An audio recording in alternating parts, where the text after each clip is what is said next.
झुडोलग बासर शख्स एजुकेशन इंतजामिया पारां प्राइमरी स्कूल बे गोठ मुंतकिल करण खिलाफ गोठाणन जो एहतजाजी मुज़ाहिरो।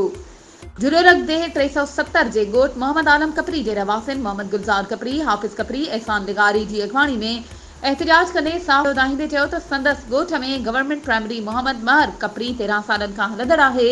स्कूल में 100 खां वधीक ॿारड़ा दाख़िल आहिनि। ॼाणायल स्कूल में क़ाइम प्राइवेट उस्ताद मोहम्मद इस्माइल कपरी अॻ में असांजे ॻोठ में रहंदो हो, जेको कुझु अरसो अॻु हितां लॾे वियो आहे, जंहिं बाद हुन असांखे अंधेरे में रखी एजुकेशन डिपार्टमेंट जे कामूरनि सां मिली भगत करे मुबैना रिश्वत ॾेई असांजो स्कूल सरकारी भॾे ते हुजण जो सबबु ॼाणाए कागती कार्रवाई करे स्कूल 10 किलोमीटर परे पंहिंजे ॻोठ मुंतकिल कराए छॾियो आहे, जंहिं सबबु असांजे ॻोठ समेत भरपासे जा सभई मासूम ॿार तालीम जहिड़ी नेमत खां महरूम थी विया आहिनि। असां एजुकेशन जे मक़ामी तोड़ेबाला ऑफिसरनि खे पंहिंजो स्कूल क़ाइमु रखण लाइ ज़ाती ज़मीन ॾियण जो पिणु चयो आहे, पर इंतज़ामिया असां को बि सहकार न कयो आहे।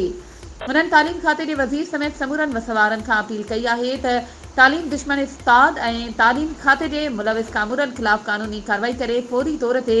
स्कूल जी मुंतकिली रोकराए सवे मासूम ॿारनि जो मुस्तक़बिल तबाह थियण खां बचायो वञे। वधीक ख़बरुनि ऐं अपडेट्स जे लाइ असांजे चैनल खे सब्सक्राइब कयो ऐं हा, बेल आइकन खे प्रेस करण न विसारिजो त जीअं असांजी हर नई अचण वारी वीडियो तव्हां ताईं पहुचे।